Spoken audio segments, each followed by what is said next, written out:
myself or suffer the consequences. The wisdom of Elijah's inside of the conscientious, so I move with it.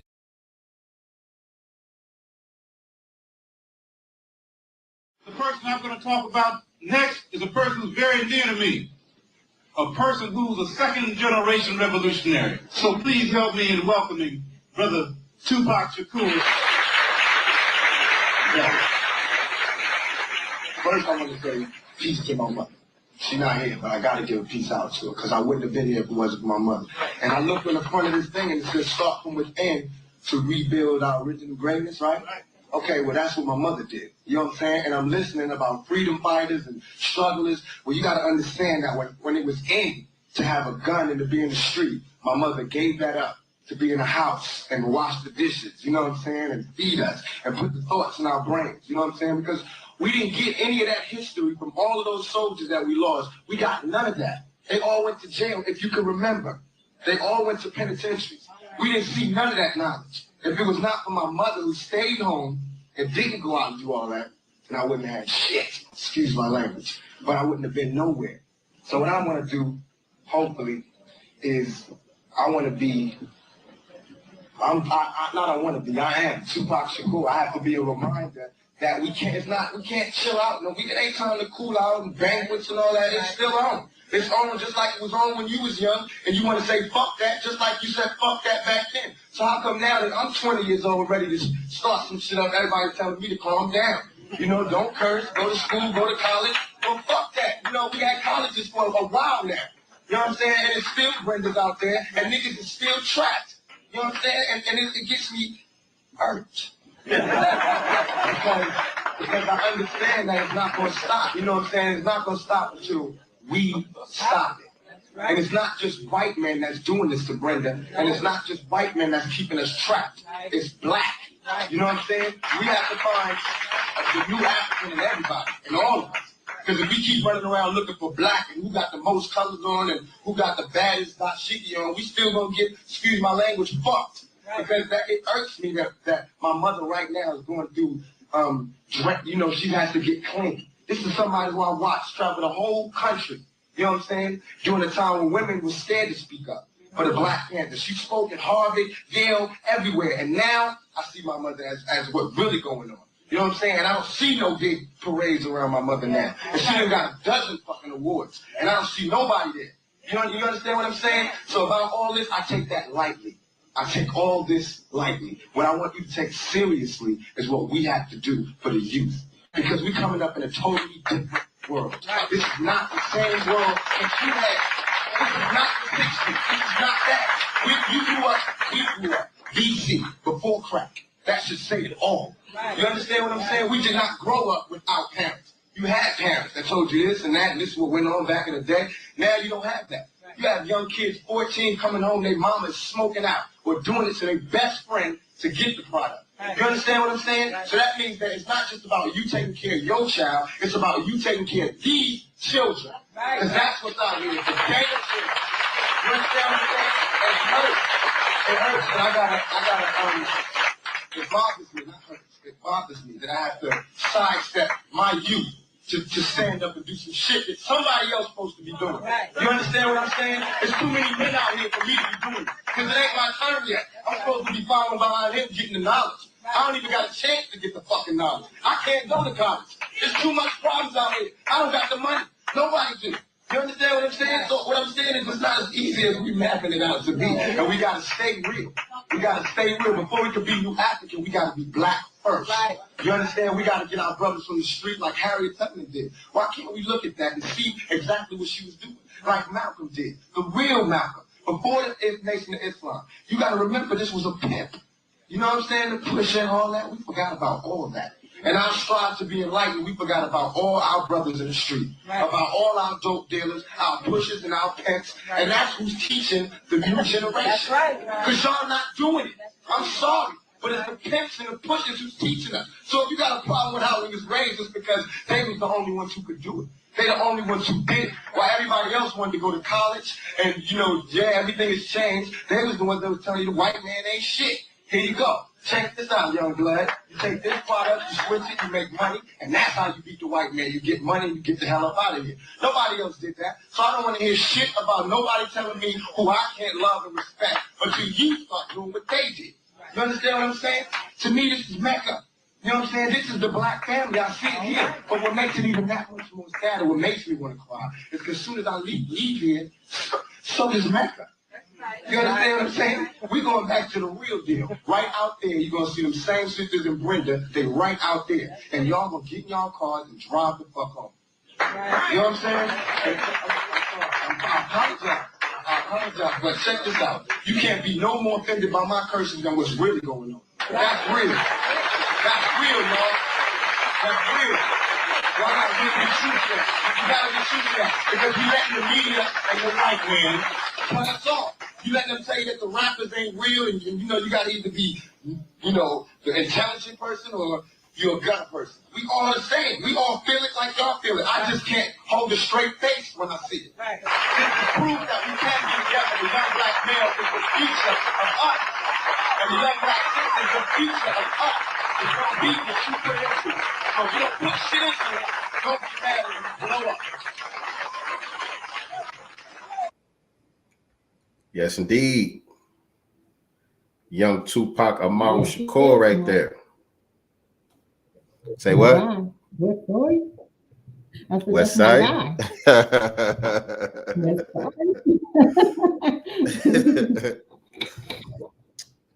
What's going on, family? Welcome to another episode of Sincere Love the GodCast.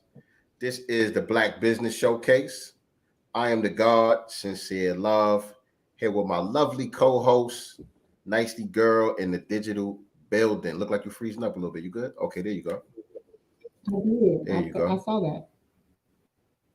Yeah, it's lagging just a little bit. It might be on my side. It might be on my side. How do I look and sound? Am I good? Everything straight over here? Fine. Okay. Yeah, it's fine. You know. Okay, we're going to get through it either way it go. We're going to get through it either way that it goes. So how you doing today? What's going on the West Coast? I'm good. You know, weather's getting good. Just a chill day. Nothing popping. You know. Excited about today's guest though. I am. Yes, indeed. You know. Yes, indeed. Peace of the family. This is my first. This is a panel for me, right? This will be considered a whole. We got a panel tonight, so this is something new. Yeah, I think we had a couple of duos, but yeah, this will be the most guests that we had on at one time tonight. So it should be a good conversation. We should learn a lot. Hope all of you all who are tuning in, whether you're watching us live or you're checking us out on the replay, hope you all got your thinking caps on.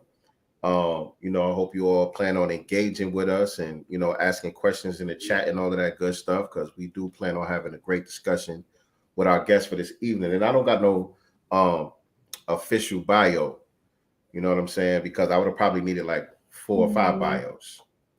So it's all good. Right. I'm just going to let y'all know tonight we're going to have another firearms conversation, and we're going to expand it a little bit because, like I said, we have a panel discussion. So, you know what I'm saying? We're going to get into the legal side of things. We're going to get into the business dealership side of things, and we're going to get into the safety and instruction side of things as well.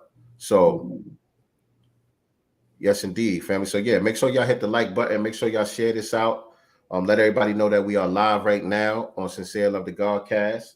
And please make sure that you are subscribed to this channel and click the notification bell so you can be reminded whenever we go live with new episodes. We usually do the Black Business Showcase every Wednesday and Thursday, 8 p.m. Eastern Standard Time, 5 p.m. Pacific Time. And you can also check us out on Sundays where we have our regular broadcast where we talk about all of the current events and different topics that are important pertaining to the Black community. And that's on Sunday at 7 p.m. Eastern Standard Time, 4 p.m. Pacific Time. All right, family. So with that being said, without further ado, I would like to introduce to you our guest for this evening. First, we got our brother Greg from G&G Firearms. We got the lovely Miss Asia from G&G Firearms. and we got the brother Rel. And we still waiting on one more guest to join us a little bit later on. But this is the team right here. So you guys, starting with Greg, then Rel, then Asia, you guys introduce yourself to the family. Let everybody know who we talking to today. All right. Named Greg Thompson. Born and raised here in Newark, New Jersey. My partner and his name is Greg also. We met probably about 3.5 years ago. I was doing security at the building where we live. And it was so interesting because every day, Greg and I would always talk about starting our own business. And he was Okay, getting don't give us the story yet. We're gonna get into that in a Are second. you on the story yet? Not Okay. yet. Not yet. I just need yet. to let everybody introduce themselves real quick, so we know who we talking to today. All right. Asia, you want to go ahead? Okay, yeah, I'm Asia Thompson. I'm an attorney currently and living in Pennsylvania, but I was also born and raised in Jersey. So I'm happy to be here. Yes, indeed. Appreciate you being here. I'm Jarrell Capel, NYC, but I live in PA also. Firearms instructor, and self-defense instructor too. What part of NYC, bro? Brooklyn. Okay. Yeah. Yes, indeed. Yes, indeed. So welcome, family. Welcome to the Godcast, man. Appreciate y'all being here tonight. You know what I'm saying? Greg, you know what I'm saying? You was very enthusiastic about getting on. I appreciate you. You know, you've been tapping in and supporting the platform for a little minute now. So definitely was looking forward to this episode right here. Happy to have you on. So yeah, now you can get into that origin story, man, because we're gonna need you to take us back to the beginning. Let us know how all of this came together. And then, Rel, you can let us know how you came on board and so on and so forth, how you got your daughter involved, all that good stuff. Let us get that origin story of G&G Firearms. All right. Well, thanks for having us on first and foremost. When Greg and I met about 3.5 years ago, he always complaining about, starting his own business, wanting to get out of his job. I was doing security at the building where we live at. And just as the days went by, we just started to really bond and build a friendship. And I mentioned to him one day that I was going to shoot out one of the gun ranges to pick up a firearm that I purchased. And he looked and he's like, I never knew you was into firearms. I said, yeah. So we ended up chatting every day for anywhere between half hour to an hour. And come to find out, he has like 7-8 years of military experience. This guy, he can build everything from a 22 caliber up to a grenade launcher in his sleep. And we just talked about it, constantly talked about it.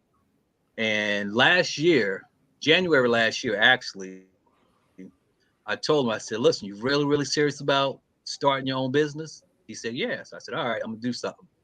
So I went out, picked out the name, shot him a little text message. He said, yeah, that'll sound good.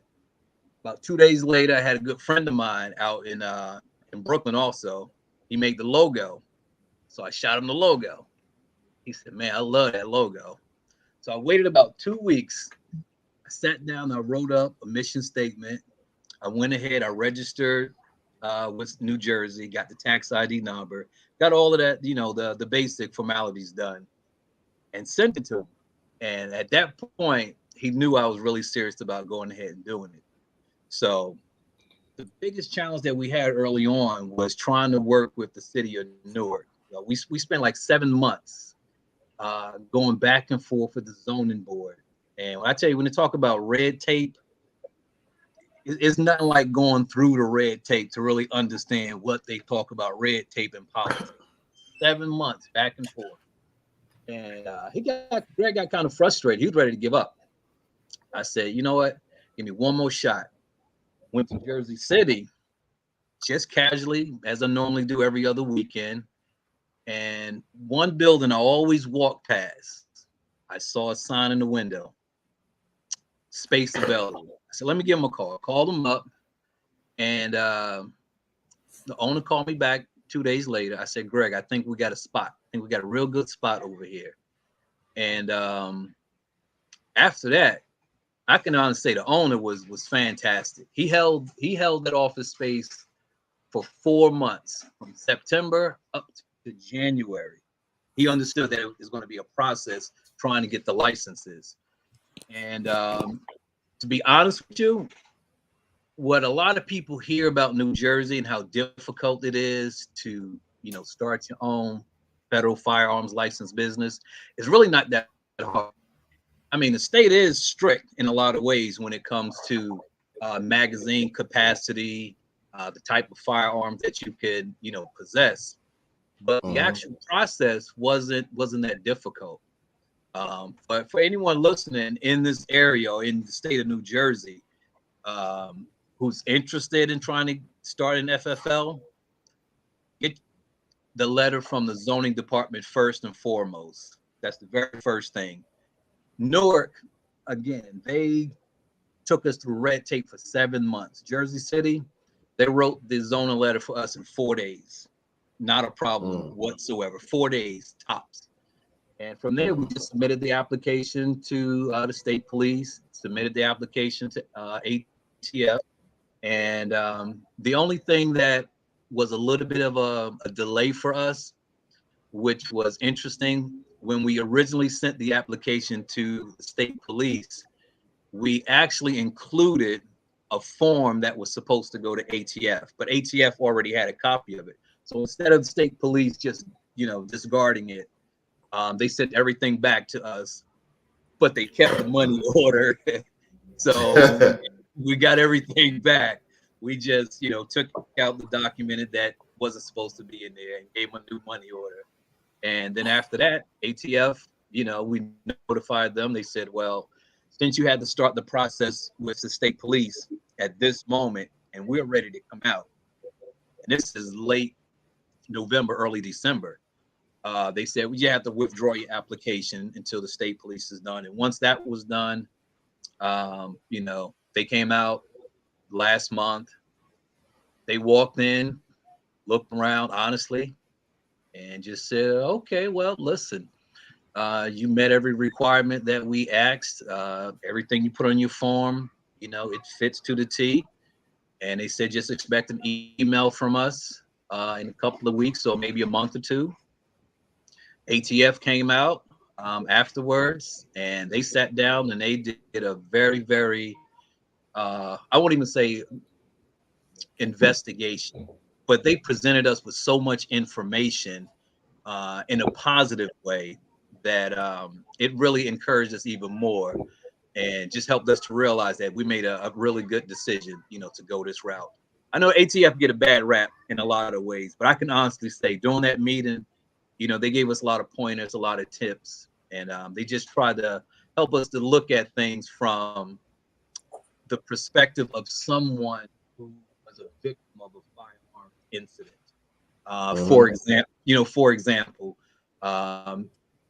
if you come across a firearm that someone just walked into your shop and they just wanted to drop it off, you got to log, register everything, and you have to keep it, as long as your business is established. And once your business is established, they really encourage you to hand that information over to them.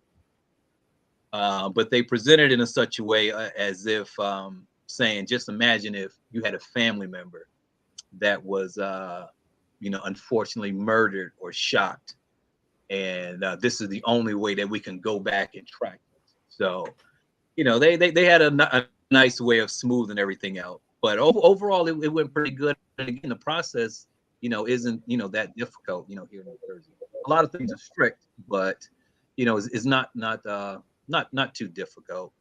So again, when we first started the whole process, we knew we had to wait a few months. And, I started to reach out to the NRA to find some really good instructors in this area. And one instructor that I came across, they had updated her information. They had her still listed in New York. In reality, she's in Florida.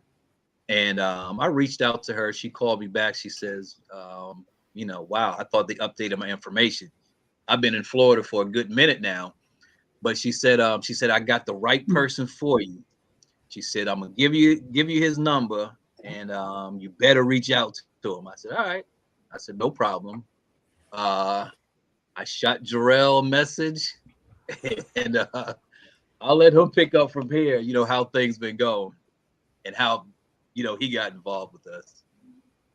But before you pick up, bro, let me ask you though, because opening up a gun store, you don't necessarily need an instructor. So what made you start looking for an instructor? Because one of the top priorities or the top missions for us was gun safety. Number one. Born and raised in Newark, I've seen a lot, and I was fortunate enough, and I was sharing the story with Jarrell and another sister, Tangi, an instructor from Atlanta, that I was pretty fortunate enough to not get involved in a lot what was going on. And I remember vividly, we're talking the mid 80s. I'm coming out of high school. Asia's my daughter. Her older sister, was just born, not long, before. And a couple of good friends of mine, walked down to the corner, and they said, whoever's out here not making any money, gotta go. And this is when the big crack epidemic really hit, the inner cities, and it hit Newark hard, as you guys, know. And I walked down there one day. Asia, I don't think I ever told Asia the story. I walked down there one day. I'm standing out there, and a good friend looked at me, says, "What you doing?" I said, "I'm coming out here with y'all." He said, "Nah." Excuse my French. He said, "Take your ass home." I said, I'm coming out here with y'all. We grew up together, elementary school. He's like, "Nah." He said, "We got this." He said, "Go home. You got 2 kids." He said, "There's nothing out here for you. Anything you need, basically, we got you covered. But you're not coming out here getting caught up in this mess." So I was fortunate enough, not get involved in, what was going on. But I saw a lot of shootings. I saw a lot of the violence, that took place. And so fast forwarded to, now, it was something that always stuck in my mind, that we have so many bad situations, and having a gun or a firearm is such a negative thing. My dad was the complete opposite. My dad was a Korean, war veteran. So I was very familiar with, that picture of the old school dad with a shotgun in the corner, a pistol in his nightstand. But it was always in a very, safe way. He never shied away from talking about it, and talking about the military and so forth.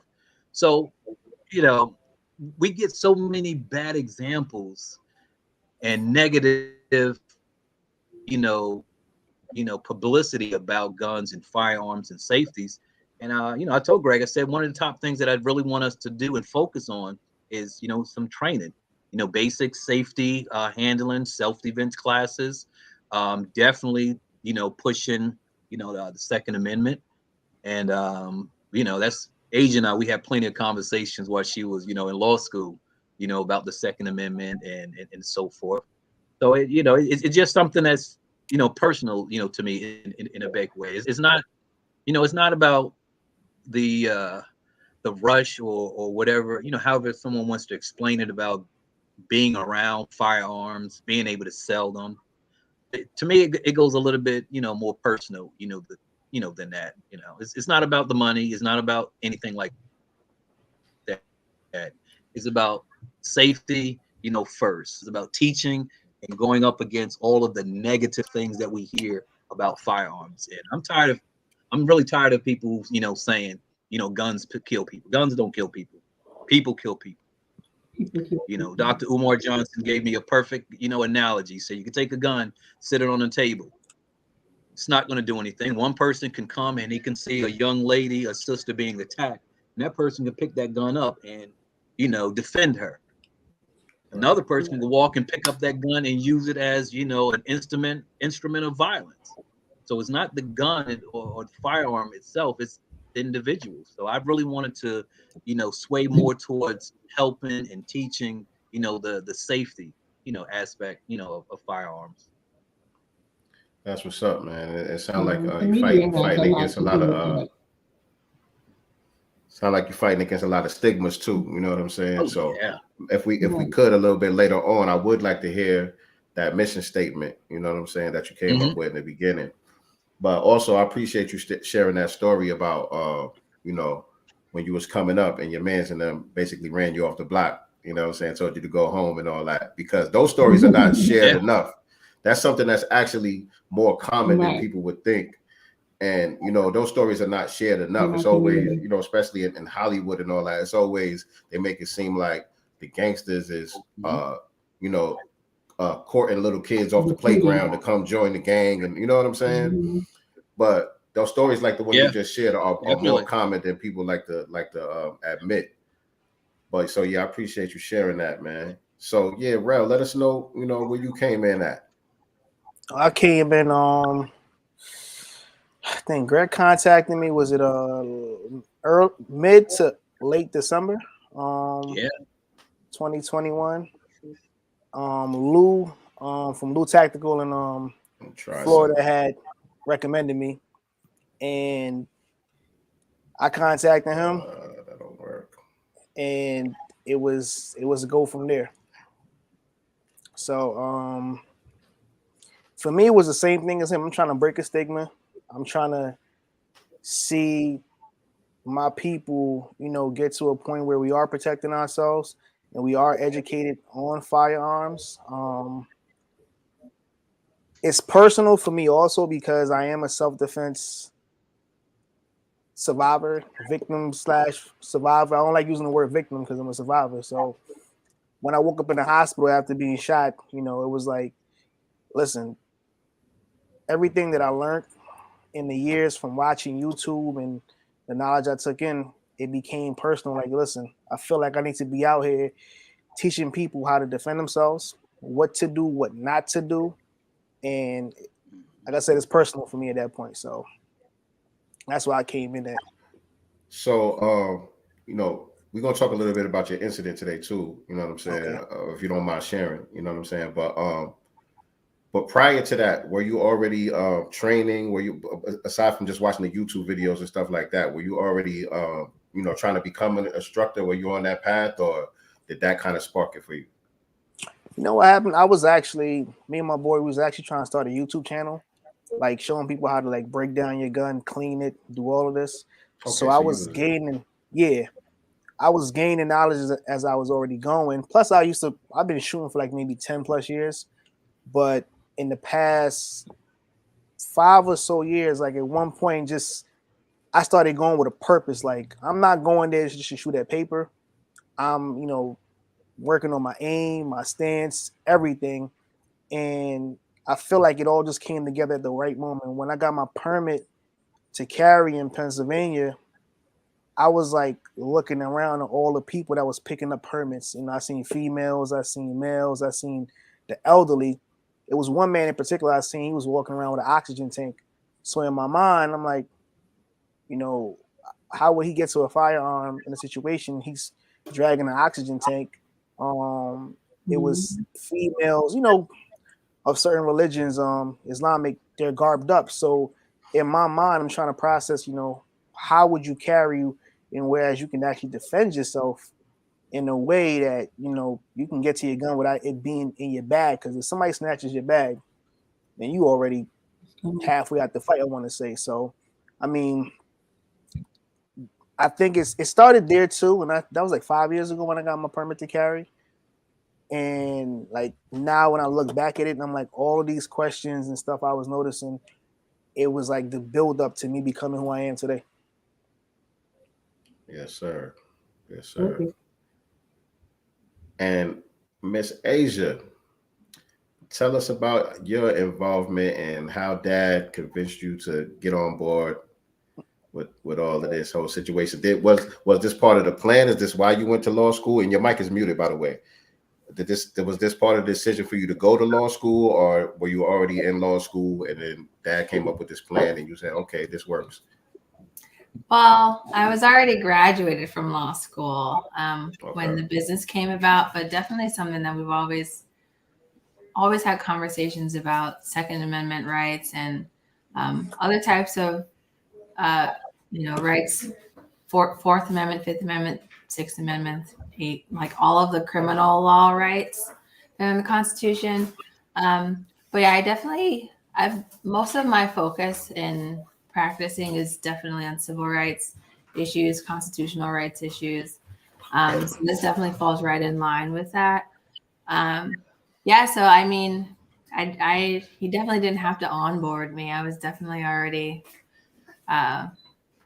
involved in a different way. But yeah, I'm similar to what Raul and my father was saying. I'm definitely interested in kind of breaking stigmas in society and even in policy.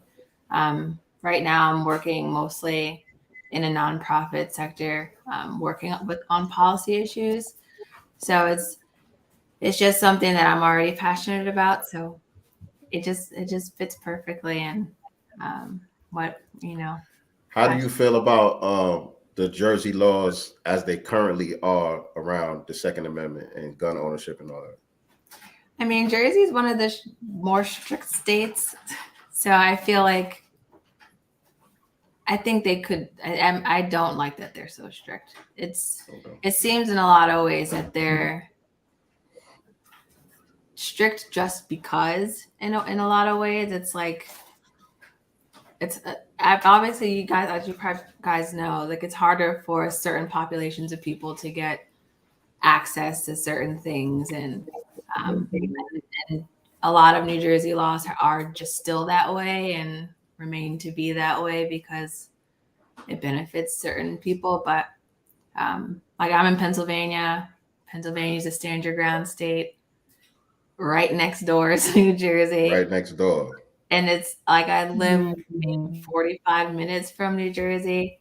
So it just doesn't really make much sense that um, and like what Yeah. 30 miles I drive 30 miles and I'm in a state where I have a duty to retreat if someone's attacking me. But here I live in a state that I could defend myself without a lot of concern for legal action being brought against me for being attacked. So it's like it just doesn't make a lot of sense. I feel you, man. I'm Because in I'm originally from California. New York. Yeah, she's in California where it's real strict at. I grew up in New York Mhm. and I live in Georgia now. And so, most of my life growing up in New York, I just thought that was normal. You know what I'm saying? I didn't realize until I came down here and just seeing just everybody with guns, you know what I'm saying? And me feeling so exposed and naked, you know what I'm saying? And that's what Mhm. really made me want to learn more about it. You know what I'm saying? Get more involved with the laws and you know what I'm saying, the practice of even carrying and just knowing more about guns because I'm like I can't be the only one out here. You know what I'm saying? I can't be the only one out here like this. And that's how I felt when I first got down here. You know what I'm saying? Just seeing people, especially people that look like me. You know what I'm saying? Like I'm a barber. I just see dudes coming in the barbershop. Everybody sit down, got something on their hip. And I'm like, damn, it's like that. You know what I'm saying? It just wasn't something I was used to. I definitely had a similar experience growing up in Jersey and then going to college in Pennsylvania. Um, I would like go downtown and I would see people with like huge assault guns. And I was like, kind of like, I was younger and I didn't really understand why. Like, why do you need to carry that? I don't understand. Like, I was kind of in that mentality. And the older I got and the more after law school and after just like things going on in the world, you start to really notice how the stigma of a gun is like stealthily laced into how you are raised in certain states. Mm-hmm. Like it's just made to seem so abnormal, so dangerous, so out there to have a gun when you're growing up in a state that has really strict gun laws, and it's intentionally done so that like it's easier to criminalize activity and people voting for certain people who are going to be voting on certain statutes are not going to really think too hard and like as an individual about what those people are voting for, if they're going to keep or change certain restrictions. And it just really all ties together, just like breaking the stigma and getting rid of like that, guns are dangerous, there's no reason for a gun mentality that's kind of like ingrained in people in these types of states. It's really important. So is there any push on the political side? Is there anybody out there that's pushing to make some changes around that? I think there's always push. I think that I feel like the Second Amendment is definitely one that people are always trying to push on. Whether or not there's momentum, I feel like is kind of like hard to gauge. It like sometimes it'll seem like there's momentum, but nothing ever really comes of things. So, I mean, I know last year things got more strict in New Jersey, so I think there are some states that are definitely going that way, but I think it's just something that always needs to be fought, like with most things, like a lot of rights that we have that are not inalienable rights, like rights that the government can tell you that you don't have anymore. There's a lot of those that always need to be fought for. So this just happens to fall in that category that, people need to speak up and know who they're voting for and like what bills are happening and kind of like be like involved in that process. So. Okay. There's a push right now like also. What happened in New York?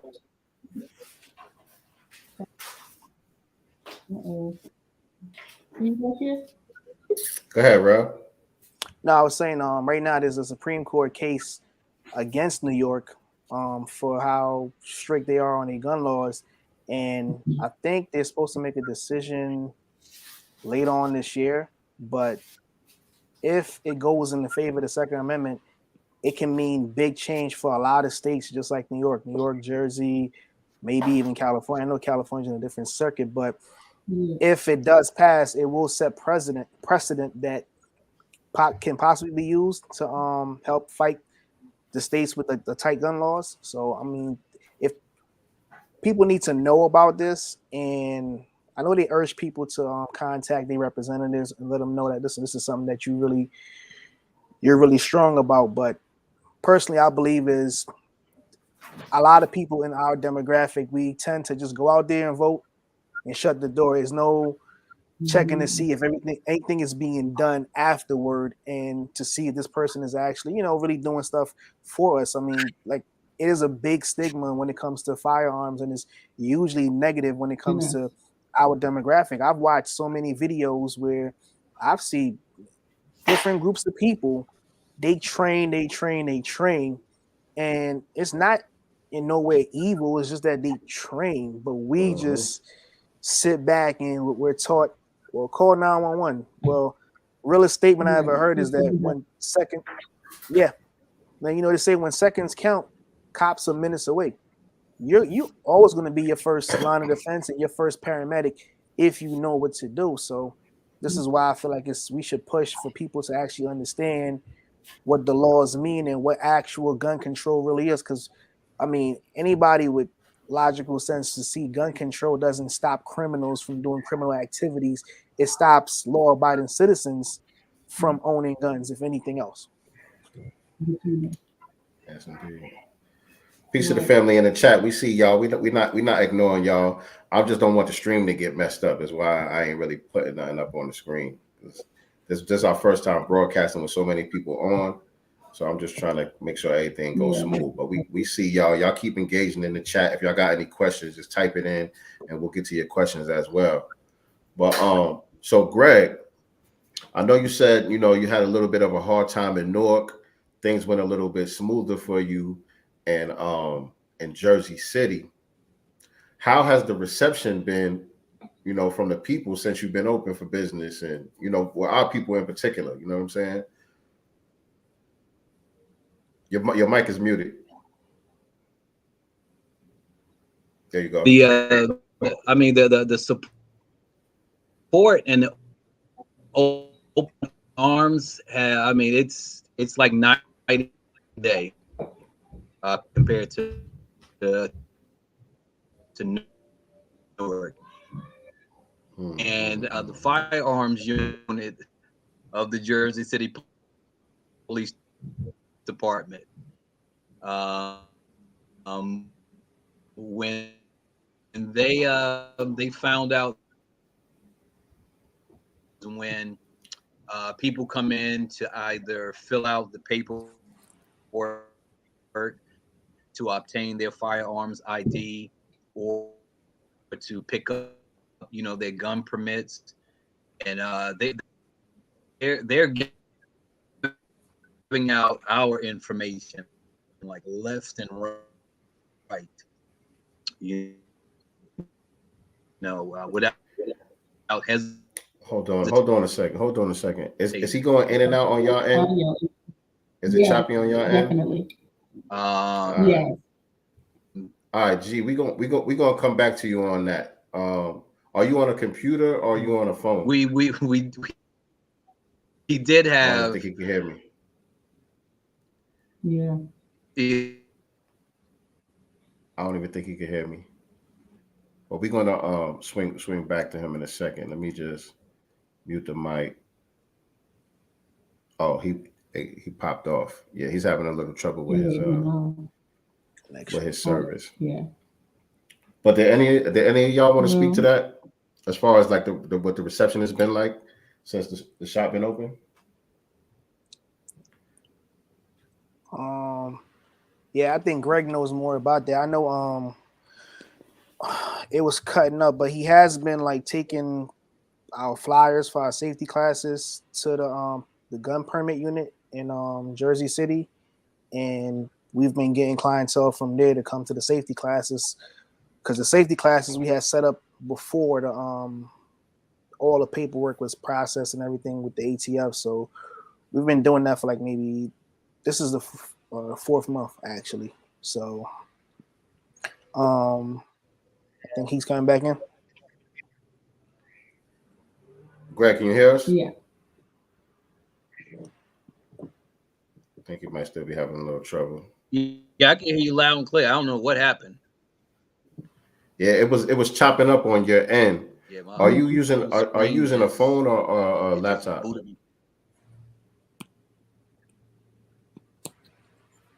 Yeah, he got a lag on his side. No, I'm on a laptop. Do you have any other tabs open? Definitely. Do you have any other tabs open besides this one? I close them all. If you close the tabs, that might help out. Other than that, I'm not sure. Yeah, that's what I did. I definitely closed them all. All right. Well, right now you're looking all right. You're sounding all right. So if you want to finish what you were saying, kind of rewind back to what you was just saying. Yeah. You can hear me? It was chopping up a little bit. Mm-hmm. Yeah.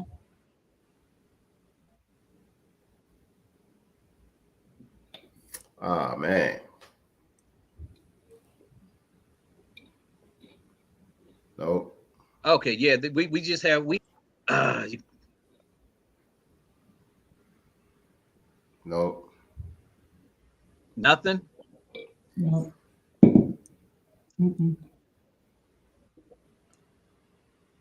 I heard you say that, but yeah, it's kind of choppy. It's kind of choppy on your end. I don't know. The only other thing I could think is that maybe if you have a low battery, you might have to plug it in. Sometimes it's plugged in on my end. No, it's plugged in and it's at 100%. Okay, well, if it keeps happening, you could try to switch to your phone and see if that works better. You could just open up the link from your phone, go to the email, just open it up that way. Okay, it's still choppy now. Go ahead. Let me hear you. Is it still choppy? Right now it's pretty good. Right now it's pretty good. I can see you. I can hear you. So yeah. Yeah, I can see and hear you guys crystal clear. All right, try to go in. Okay. Yeah, we just had the one interesting situation with another instructor who's actually has like 28 years experience. He was coming down to the firearms unit, and he saw our flyers, and this is what one of the work the receptionist that takes our flyers and make out. So she noticed him holding up our flyers, looking at them, and then he picked all of them up. And she asked, what are you doing? He said, "Oh, I got to get rid of these. This is my competition." Wow. And she said, "No, you can't do that." And he walked out with them, but he didn't know that she had a copy machine right next to her desk, so she printed up more. He was like, I just want to look at them. I want to give them out. And so from then on, she didn't let him touch them, at all. But karma is something else, because know, I found out from someone in the lost his, concealed carry, during that time of trying to, take. You ain't got to worry about the competition now. His shenanigans. So, but Right. other than that, the reception is, the welcome that we've gotten from Jersey City has been, fantastic. And as I mentioned briefly earlier, the owner of the building,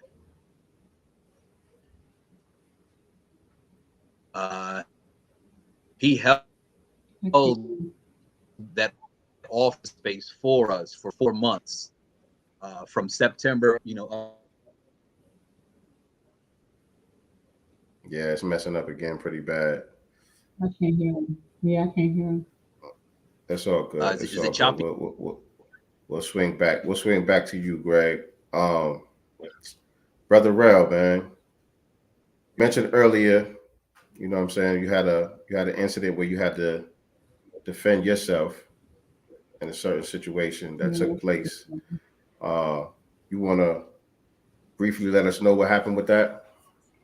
Oh, that was December 2019. I was working for FedEx at the time, delivering package. It's like a week before Christmas, and delivering to somebody's house. Drop a package off. As I'm turning around to leave, somebody's walking inside of this person's yard, a gated yard at that. Pulls out a gun, cocks it back. Listen, give me everything you got.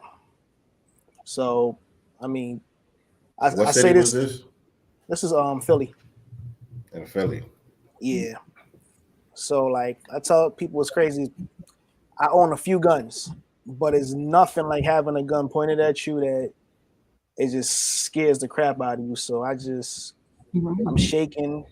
I give him my wallet, give him my keys. At that point, that was everything I had. So I'm thinking this dude's gonna bounce. He now tells me, listen, come outside this gate. Now, I don't know how it is in Cali. I did visit Georgia recently, but Philly, for some reason, they only tend to have street lights on one side of the street, and then the opposite side is usually like a lantern on in between a few houses, right? But a lot of blocks are pretty dark at nighttime. So I'm on a block where it's houses on one side. On the opposite side is a church, and down from the church is in a vacant building that's work is being done on. So there's nothing going on around there. So it's dark. In my mind, I'm like, I ain't trying to come outside this gate. I don't know what you got planned. The very next day is my daughter's birthday. And I'm like, listen, I'm just trying to go home. It's all I'm thinking in my mind. So he turned around and he walked outside the gate and waited for me to come. So when his back was turned, I had the opportunity to get to my firearm, get it ready. Well, I still had it hidden, behind my back. And I'm still hoping that, listen, he's going to go outside this gate and he's going to leave. He turns around, points that gun at me, and tells me to come outside. Next thing I know, I feel like a hot sensation in my stomach, and I just flinch. Only thing I can remember after that was staring down the back of my gun and seeing his back, and he's running. So now I'm like, this is after the shots went off, but in my memories, like I don't even remember the shots going off. I remember hearing nothing. It was just so fast, but it felt slow at the same time. So he's running. I'm like, okay, cool. He's no longer a threat. I got to get to my truck and get out of this block. But as I'm running to my truck, I'm here like, yo, I'm leaving the scene of a crime. I got to contact 911 to let them know what's going on. And I did that. Call them. Listen, my name is so and so. I'm a FedEx driver. This is the address where it happened at. I'm leaving the scene. I'm driving to the Acme parking lot. Gave him the address. I tell people I watch too many movies where I see people, the 911 operator asking 1,000,000,001 questions. So in my mind, I'm like, yo, I am not trying to be asked 10,000 questions. Let me articulate everything that you possibly need to know. And at very last, and I know Asia's going to mention this, is this thing about speaking to the cops and, incriminating yourself. So the last thing I mentioned was, listen, I was shot. The last thing I mentioned was, the fact that I fired back. Because they say you don't want to call, listen, I just shot somebody, XYZ, yada, yada, yada. You want to establish the story that you're the victim. This is what happened. But in my case, FedEx truck, FedEx uniform, the person whose house I delivered to, they had a camera where they seen me delivering the package. So the story was straight from the rip. So when I got to the parking lot, maybe a few seconds later, the cops pulled in. Cop asked me from shot. I said, yeah. He's like, I don't see no blood. So I'm here like, a little bit frustrated at that. So I had to lift my shirt up, take my back brace off, show him where I was shot. Then by me doing that, it led to me putting my back brace on even tighter to compress the gunshot. They threw me in the back of the cop car, drove me to the hospital, and from there, X-ray, CAT scan, pain medicine. What were you hit with? 9mm. How many Yeah, times? but it was. I think it was hard for them to figure it out because we both had 9mm, but I think it was like around. He shot maybe 3 or 4 times, but I was only hit once. And in his case, from what they said, he got hit 6 to 7 times from me. So Damn. yeah, and that's another thing. Like, as sad as training, exactly. Like my thing is like, I'm just so happy that I didn't hit anybody innocent. Bullets didn't go flying, past him. I was on point, did what I had to do. The calm in the situation of it is I passed out in the back of the triage, woke up, room full of cops. They weren't there to question me. They were there because as I'm in the triage room, he's on the other side of the room. I can hear everything that's going on. Wow. They're trying to revive him, but unfortunately he didn't make it. So the cop told me, listen, he ain't gonna make it. Really nonchalantly, like he's not gonna make it. And I'm like, that's deep. But now that I think about it, I'm like, that's the irony in it. Could have just left, but it turned into more. Wow. So I think what you were trying to give a little cautionary tale there about the 911 call that you don't want to say too much, even though you're a legal carrier, even though you were defending yourself. That's not something that you would want to say on a 911 call. Is that what you were trying to? Yeah, that's what a lot of people instruct you to do. In my situation, I still stated the facts. I told them that I did fire back, and it was no legal ramifications for me. You didn't get like arrested at all? Okay. I don't know. So even in this, my detective, they waited till I came out the hospital to question me about what happened. I think all the evidence was already there, pointing like, listen, this dude came into the premises. They didn't see everything on camera, but they knew I was there first delivering the package. Then they found my wallet on him. he actually had an accomplice that I didn't even know about that was waiting for him in the driveway. So yeah, like they just needed the account of what happened that night. And listen, I feel like I got lucky, but I tell people, listen, you have to watch what you say to the officers. But in my own way, I kind of feel like you don't want to seem like you're being uncooperative. Like, I feel you. So, because that could lead to another situation. I feel you. Because if you lie about one thing, what else you lying about? You know what I'm saying? Or if you omitting certain parts of the story, you know what I'm saying? So I feel you. That's kind of a tight situation to be in. But like you said, luckily in your case, all of the circumstances, the camera from the door, the truck, the uniform, your ID being on him, you know what I'm saying? Like all of those things, like kind of clear cut. But even with all that, if you was in Brooklyn, it still would have been a whole different story, right? And you know what? In every second class, I expressed this as frustration. I said, if my same situation would have happened in Jersey the same way it played out, I probably would have been in jail because, like I told Asia, like when she explained Jersey's like line of self-defense, it's like thinner than a piece of thread. It's such a fine line, and I'm here like right across in PA, which any one of these bridges, I'm probably like 15 minutes from being inside Jersey, and I'm here like self-defense is self-defense. Somebody runs up on you, but they it's so much that goes on in PA and Jersey. Like Jersey is like you can't do but so much. It's almost like you have to be have to be a victim and just hope that the cops catch the person. Asia, you want to comment on that? Yeah, so pretty much that's what I was thinking when you were talking. I was like, I mean, Philly is like, I lived in a part of Jersey that was literally 8 minutes from Philly. So that line is real thin, being where you at. And literally, if that exact same thing would have happened, you probably would have, you would have definitely gone to trial for some, murder, probably third degree murder or something. Like, and the thing, it's just crazy because in New Jersey, you have they call it the duty to retreat. So you have an affirmative duty as a person who may be being attacked to try and get away before you fight back. And if you do fight back, them shoot me in my back. Yeah, essentially, yeah. I mean, yeah, that's why a lot of people get hurt or end up on trial.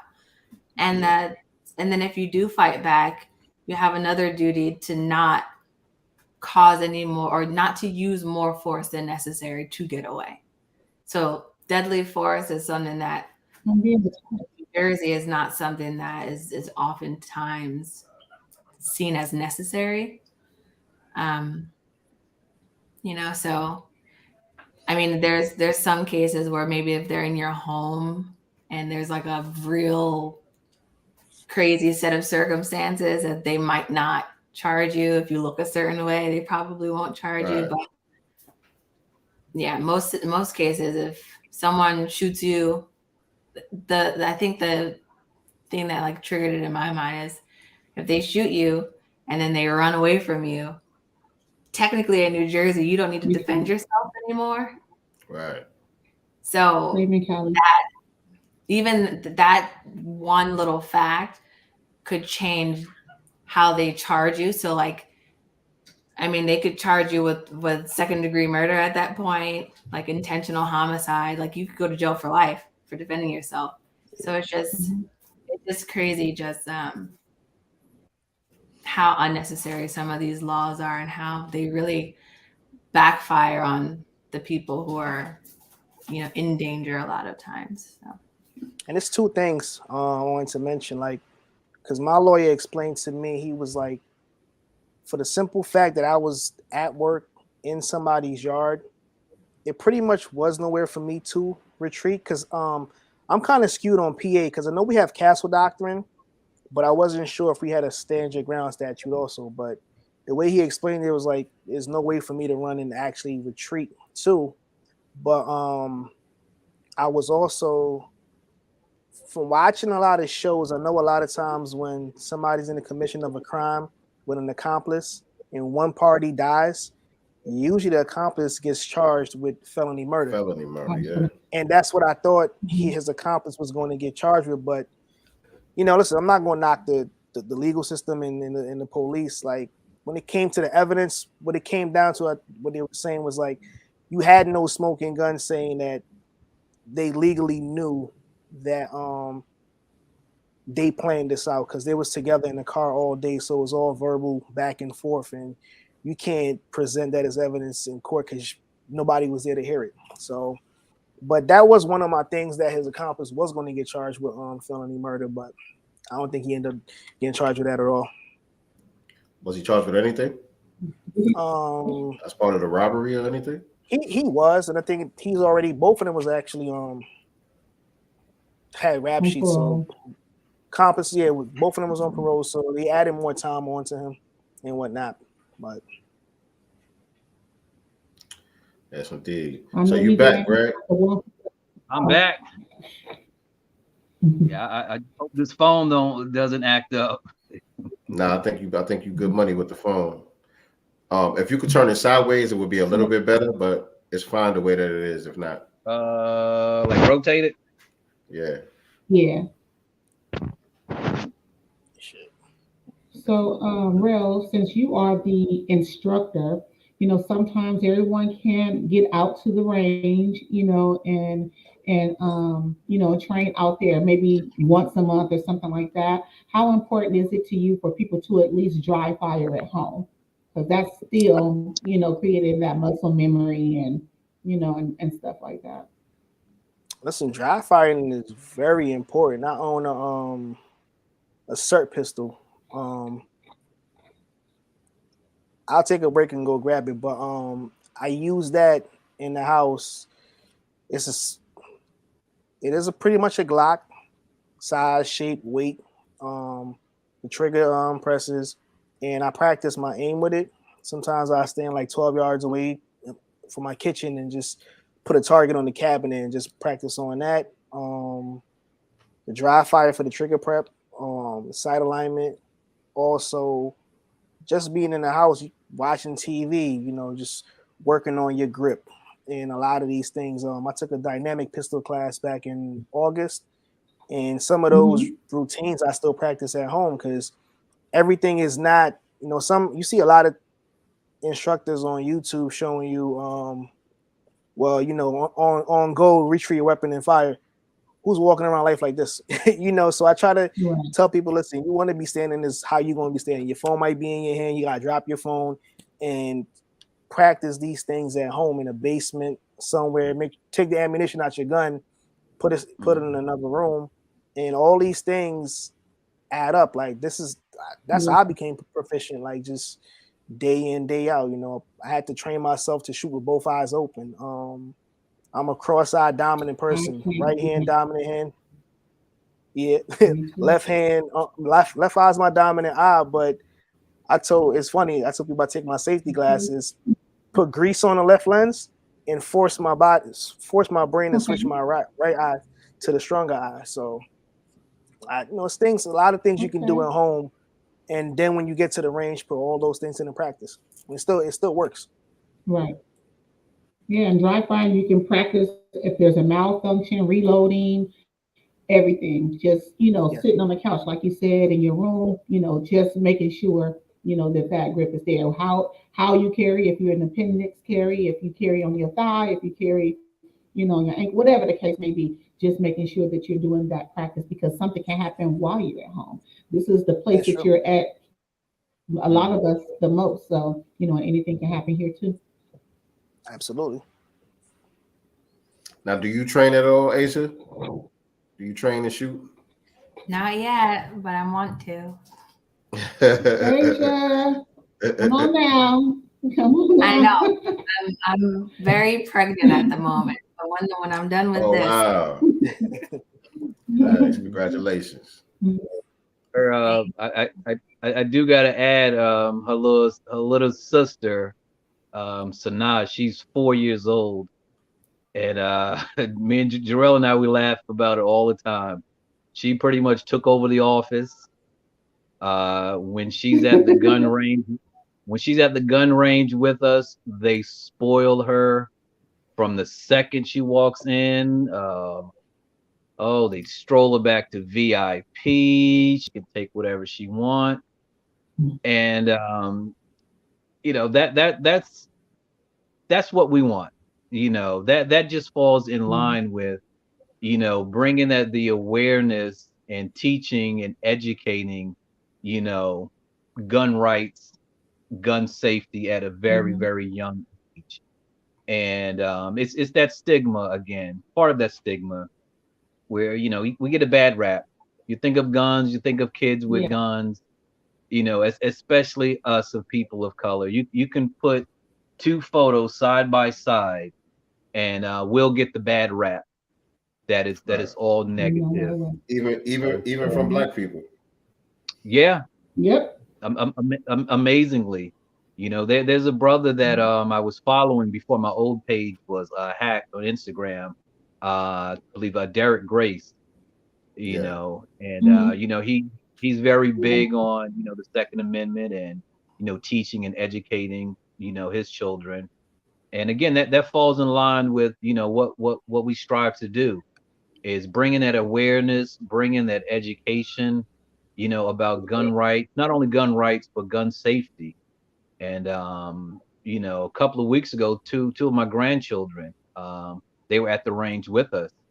The range out here, you can actually children 8 years old, as young as 8 years old can begin to practice with 22 caliber rifles. Being that my granddaughter, she's going on 14, they told her that she can shoot a 22 caliber rifle, a 22 caliber handgun, and even a 9mm if she wanted to. So they're very family orientated, there. So but again, it falls in line to what we're striving to do. How many other states does your license cover? Because I know, Rel, you in New York, right? You covered in Jersey? I'm in PA. Oh, you're in PA. Okay, from New York. Okay. Yeah, from New York. You're referring to the federal firearms license? All of the licensing that's required to run your business. You know what I'm saying? Particularly the instructor license, and just a permit to carry, all of that stuff.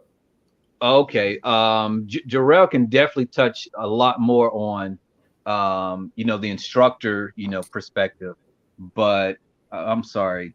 That's grandbaby right there. No, that's the daughter. That's that's the daughter right there. That's my youngest. But Jarrell can definitely touch on NRA instructors or just licensed instructors. But in regards to an FFL, we can open up a different establishment in other locations without having to do the entire process over again. We just have to notify ATF within 30 days. That's the same as if you're going to close your business and so forth. Just give them a notice. So you can, with an FFL, you can open up shop in other states or other locations within the state. And one thing, as a side note, the ATF investigator had mentioned to us was an individual can be licensed as a federal firearms, like they can receive a federal firearms license themselves and not as a business. And she mentioned that if a person did that, they wouldn't have to go through the what's called the NICS, the background check. They wouldn't have to go through that at all. But being that we have the business license through ATF, we still would have to go through the process of having a being fingerprinted, the background check, if we wanted to purchase a firearm. Okay. I don't know if you caught that, but that was one of those little things where. No, I'm paying attention. I'm sorry.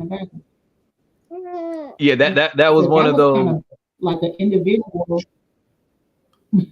Yeah, an individual can be licensed through ATF with an FFL license, and again, they would With not no have to background go check. through. If they With no wanted to purchase background a check. firearm, transfer a firearm, they wouldn't have to go through that long process as a normal individual. And that's something I made note of that I'm definitely going to do some research on, to make sure. But if that's the case, I would definitely encourage that. One thing also we learned that I learned today with the sister. No, give me 1 second. The sister Tangi from actually from Atlanta. She shared a lot about trust. Insurance for your firearms through a trust. So in Yeah. case there are So you can pass situations it down. where you can not only pass it down, but you wouldn't have to surrender your firearms Yeah. in certain situations or circumstances. It's a So separate we entity. had After your passing. yeah. So Separate entity. that That's a good one right there. see, that's something I have to put in that little small retainer fee for Asia to look into. For sure. For I sure. Now think you've the met my license is trainer, Jonathan Geneva Solomon. I'm I'm sorry. I believe you've met my trainers, Jonathan and Geneva Solomon at Redstone Firearms. Red Zone. I think I've Redstone. Redstone Firearms in California, in Burbank. I don't know. I don't think I've ever met them. Yeah. Okay, well, we got to connect y'all. This is the only Black-owned firearms store as well as training facility, business here in California in the entire state. The only Black-owned. Okay. Okay. Well, definitely for sure. And as we Definitely. talked, we were talking today, about the space. Lou, Luanda, from Lou Tactical, who introduced Jarrell and I. She actually Mhm. introduced Tangi and I. Last week. She sent me a text out of the blue, said I'm going to be up in the area, and she said, Lou said, you're a perfect person, to talk to about, a space. And I told her, I said, well, listen, the door is always open. That's what we definitely Right. want to, do is, build those relationships. And, Support. when she said, well, how Absolutely. much it is Probably can get how rail much and it come is out to, here. yeah, she said, how much it is to rent, the office. I said, rent what office? I said, Yeah. there's nothing to rent. Just show up, put your flyer together, and let's Right. just Pull up. keep it going that way. Let's do it. And she was kind of surprised about it. And I told her, I said, just look at my Instagram page. I went through a whole week of posting, and letting people know that I repost for free. I'm not sending hey, send me $40 for X amount of posts. I'm like, no, I do this for free. That's the networking. You build the business, you build Right. relationships through the networking, and from there, I truly believe everything else, flows from there. Absolutely. Yeah, Rail That's can come good. out here, maybe host a training with us out one of our outdoor training classes. They do tactical, and combat training, basic as well as intermediate and Hmm. advanced classes. Be out Oh, there for that'd be 5 hours. that'd be Yeah, 5 hours. fantastic. we be That'd be out there about 4 or fantastic. 5 hours. That Getting that dirty that that too. Yeah, my class was like 5.5 hours. My finger was definitely Mhm. sore. I think I shot like 700 rounds in my class. Yeah, This is my cert pistol I was talking about. So that's nice. That's practice what you with do this the at dry home. firing with. Yeah, it's not not a Is that a Glock? actual firearm. It's Glock replica pretty much, but it's not a Yeah. real firearm. It shoots a laser and that's about it. But and fake magazine so you can practice your reloads too. But that's what I use at home, and I use this to train students so that we don't have to put a real gun in their hand until they're comfortable, Mhm. holding a real gun. That's cool right there. That's definitely good for kids as well. Maybe something Yeah. smaller that Yeah. look kind of big. Mhm. But how many states are you covered in, and how does it work with traveling and all of that with your firearms? Um, as an NRA That's instructor, perfect. I can teach in any throughout the country.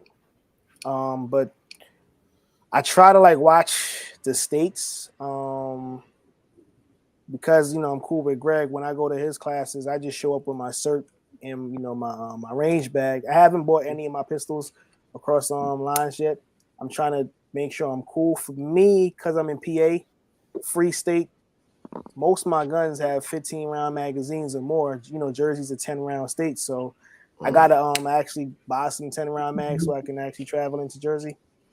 And but from that point, I should be cool because Greg has a connection and talks to the state police, so he gets all his information, and I should be cool traveling. I feel a little bit more comfortable now traveling into Jersey, since talking to Greg.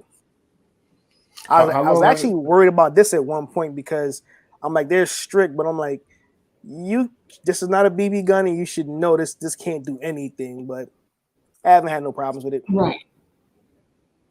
How long has it been? How long have you been an instructor? I got my certification in 2020 because Okay. like 6 months after the incident, because that's one of the things when I woke up in the hospital. I just said, man, I got to teach these people everything that I know. So I got it in 2020. All right. Cool. All right. So, Yeah. G&G, you guys sell firearms in the store too, though, right? It's a full-on firearm purchase, everything? No? No, we have a 2-room office, and we converted one of the rooms into uh, the room where we would handle all of the transfers, and we can store, all the ammunition. And the reason why we did that was we knew that it would be a lot easier, to get our license. We thought about a storefront, but financially that would have been a lot more, for us. So with the type 1 FFL through the ATF, we are licensed to sell firearms, ammunition, um, and do gunsmithing. We worded it specifically in on the application and in the zoning letter that we'll primarily do the selling of our firearms online. So we could, you know, Say oh hi. shit, I she's gone. beat them like this. Karate, karate. Oh Stop, man, stop. I'm sorry, I heard a voice. I'm sorry. So we can, post, the firearms online to sell, and if someone's interested, they can go online, take a look at them once we start posting them, and we'll have it there, for them, similar to just doing a normal transfer of buying a firearm, out of state. So we didn't want to, displayed firearms, anything of that nature. Greg primarily, from the beginning, he really wanted to focus on, transfers. The train. Because again, New Jersey is not that. I'll say Jersey City was not that difficult, and we looked at a couple of storefronts, but it for us it was more the finance, and we did Right. everything up until now, came out of our pocket. And again, the owner, he was fantastic the first 4 months. He held the office space for us, didn't charge us a dime. I was injured last year, at my job. So I was on, a workers' comp. So my income was slashed. Um, Greg was working, 2 part-time jobs. So everything we were doing was coming out of our pocket. And Mm. the one person that really helped us, out, who was watching from afar, and I definitely have to thank her tremendously, was Greg's mom. She's been a big Oh, that's supporter, smart. from the jump, but she actually stepped in and she took care of 3 months rent, for us. She said, I see what you guys are doing.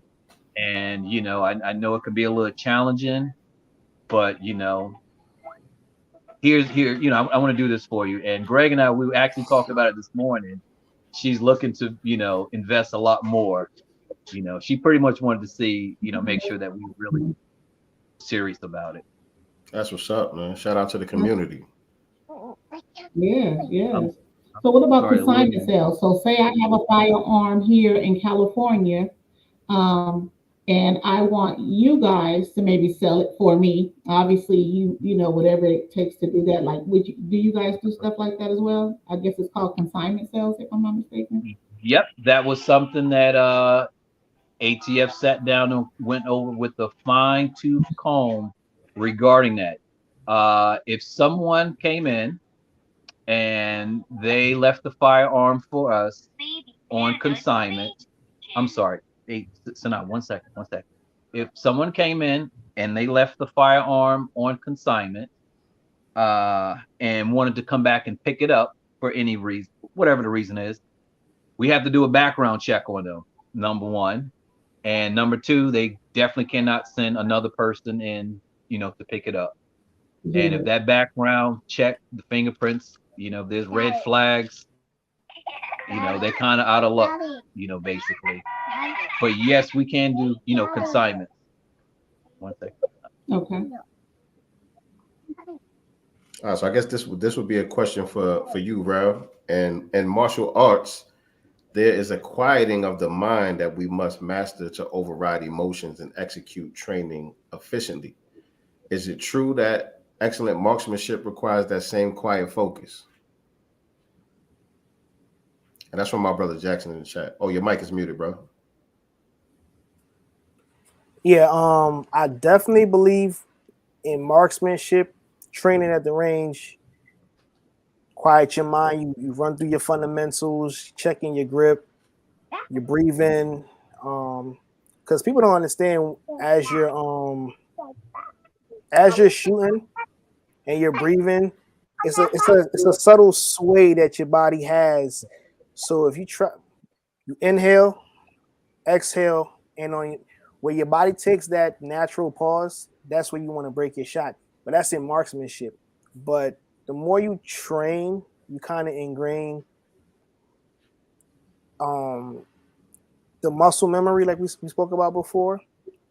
But in a self-defense situation, it's totally different. And I know for me, I feel like in self-defense, as crazy as it sounds, like even when you're afraid, I think it's best to try to take a breath so you can fully assess what's going on, because once your adrenaline is going, you're pretty much you got tunnel vision. And the danger in that is that you're not able to assess any other threats going on. And that's what I forgot to mention. Once I was shot, in my mind, I'm like, let me control my breathing because I want to slow my heart rate down because I don't want to be spewing blood everywhere. I didn't know what was going on. So I felt like that helped me to gather everything that was going on, which is why when I decided to run to my truck, all of these thoughts ran through my mind and I was able to calm myself down. So I do believe anything that pops off in life, even if you're afraid, if you train yourself to just take a deep breath real quick so you can process and analyze, you'll still be able to, somewhat focus and, get yourself out of there. Right. Now, which is another thing too, not just training, but the stop the bleed, CPR, and all those things go hand in hand. Yes. Obviously, in that case, like everything we got to master in this self-defense realm. Yeah, that's exactly where I was going. CPR and just paramedics in general, you know what I'm saying? Mm-hmm. Knowing what to do when you're hit, and like you said, controlling your breath, and how to use a tourniquet, stop the bleeding or whatever, you know what I'm saying? So is that part of what you go into with your training as well? Not as yet. I still want to take a stop the bleed class, and say here too, I think that should be something that we'll probably add on to G&G also, because it becomes, I tell people, these safety classes is just the beginning, because after you learn safety, you get into the defensive part about it, drawing your gun. You know, sometimes you're not looking down your sights, you point aiming at somebody, and if you are hurt, how can you take care of yourself until you get to a hospital? So it's a road ahead of us, but you know, it's like, let's get the safety, and then let's line everything up to make sure our community, you know, understands what's going on, because the knowledge you have, you may save somebody in the street that's shot one day or hurt one day from having this medical knowledge also, much less yourself, you know. Now, have you also thought about in your business of, training people in self-defense, maybe doing in-home consultations as well? Gun storage, if someone came in your home, access to that firearm in the event that you have to defend yourself in your home, kind of doing in-home types of consultations as well as training. My kids are in the next room or downstairs, et cetera, et cetera. What would be, proper protocols if something were to happen, if this person kicked your front door in, back door in, or came through the window. Just something, maybe you can add to the, training and do in-home consultations as well, just because a lot of our times are spent at home, and a lot of times things happen right where we're the most comfortable. Yeah, you know what? Absolutely. That's a good idea, because I myself was watching a video and reading on home defense. They tell you a lot of times you don't want to go towards the threat, whether it's your house. You want to kind of barricade yourself into the back room, get your family, go into the back room instead of going after the threat. But yeah, it is a great idea. And I definitely want to get those classes under my belt so that I'm able to teach. I know in the beginning I was really wary. After my incident, I'm hyper vigilant now. I'm like, I'm not, comfortable going in just anybody's home, But if I know you, Right. It's cool, let's meet up, XYZ. But I'm definitely getting more and more comfortable, after the incident, like with my peace of mind, because that's the one thing I felt like that. Forget the money, the wallet, anything. That's the one thing he took that night that, I feel like it's slowly coming back, and I may never fully get back, because this happened. You want to avoid it happening again at all costs. Are you addressing that trauma in any way, as far as seeking counseling or anything like that? Yeah, and that's another thing too. I want to lend myself to victims of violent crimes, because I had counseling. I was also told by a secretary from the DA's office. She said my attitude from the incident was so positive that she felt like I can help others, because she said a lot of people get stuck in the moment of when this, crimes happen to them. And me, I woke up in the hospital. I was in pain, but I was happy. I was happy to be alive. So like, since that day, I haven't looked back at the incident in a negative way. I don't harbor no hate towards the dude for what he did. If anything, I get mad sometimes when I think about it, like, here we go. I was 32. He was 27. A black man robbing another black man, shooting another black man. A week before Christmas, you put your family through all this grievance. My family through all this grievance. Like, that's the part of the bigger picture that I get mad at. But him, not mad at it. I let it go. I'm still here. I felt like it was a purpose of me surviving to keep going and help others in many other ways besides just training with firearms and counseling. I always been a hands-on person, so I do a little bit of construction. I want to use that to help empower some of these kids in the street that may be lost. Listen, get you a trade, learn something, get off of these streets. These streets don't love you at all. Like, I wasn't even in the streets. I was at work. But, listen, it's not worth it. Definitely not worth it. Yeah, I'm glad you touched on the therapy part, because my sister was shot. Some people shot in their house literally the day that she moved in. She was just moving into a new apartment, she and her 2 children at the time.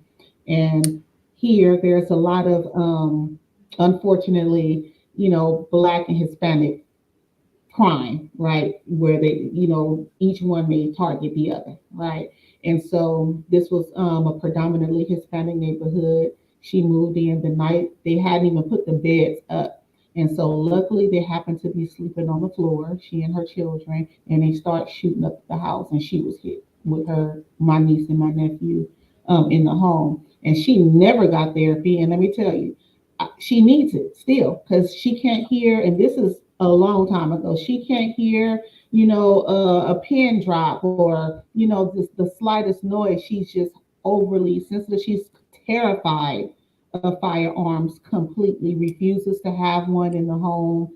Everything because of the trauma that she suffered when she was shot, which it went in her arm and came right out. Thankfully, Yeah. but she's never gotten therapy, and she started suffering from anxiety after that and stuff. So therapy is definitely great and needed. Yeah, I listen. I'll definitely advocate for counseling because a lot of times people don't realize.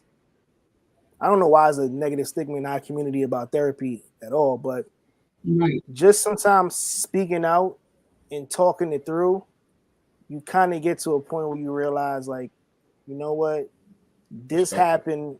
Yeah, this is a moment in time for me. I felt like every day, was another opportunity for me to get shot. But then I realized I worked at FedEx for like almost 12 years, times that by 365 days. And only one day I got robbed and shot. So it was like, Mhm. this is not as, it's not as, it won't happen as much as you think. I still do it safety wise when I come out my house. I usually look on the side of my porch and approach the front of my house slowly so I can, if somebody is there, I'm able to react. But I started thinking, neighborhood I live in, if somebody's standing in front of my house, one of my neighbors is going to see. And so as I'm talking myself through this with my counselor, I'm realizing, you know what, my anxiety, it's me living in the past, and this anxiety, I can get past this because the chances are this won't happen again.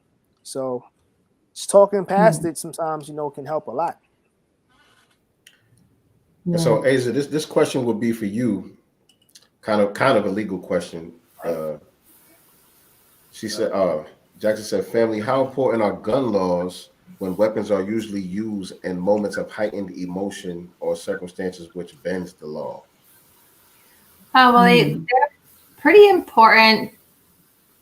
I mean, you have to think of it on many different levels. Like, firstly, if you're someplace where it's harder to get a gun, and or if you have a gun illegally, like those things come into play a lot in those types of situations. Like if you use a gun in self-defense that's not legally owned, and obviously that's like a bigger situation than using a gun you have a license for. And sadly, like I personally do know people who live in states where they can't get a firearm for whatever reason, and they do have them illegally, and it's just like you're like it's the stigma of like having the gun illegally automatically brings people to the movies. But I mean, they just have them to defend themselves. They're like victims of domestic violence who got caught up in bad situations, and it's like it really shouldn't be that hard for someone to get a gun if they want one. So I mean, there a lot of them really do come into play, and they are really important when thinking about using a gun in a situation of self defense, especially in like states like New Jersey, where you think about the like self defense in New Jersey, the it's a justification, so it's not like a pure defense when you're in court. It's just justifying what you did for like a different sentence. Whereas in other states, self defense is like a real defense where it's like if if I go to trial and they say that my self defense was justified, then I'm innocent. New Jersey doesn't work that way. Yeah. A lot of states don't work that way. It just downgrades it to like manslaughter or something. So if you have a if you add a firearm to the situation, you know, that's legally had, then it doesn't do too much damage. But if you add in a firearm where you couldn't get a license, which some people can't, then that's a major aggravating factor to sentencing and what can be said about you at trial, and it really just wraps the stigma back into it, where it's like if you go to trial because of you use a firearm to defend yourself. I mean that lawyers get a bad rap, but their job, someone in that courtroom's job is going to be to make you look as bad as possible. Right. I got a. You're already going in there black. So Yeah, exactly. I got an example of that too. I was told by my detective, and this is PA, which had said the difference. He told me it was a drug dealer that they broke into his house and killed him. But he explained to me that if this drug dealer would have seen on camera these guys coming into the house and still shot them, he said in PA it would be hard to find a jury that would convict them, because though the gun may not be legal and though he had drugs in the house, it's still self-defense.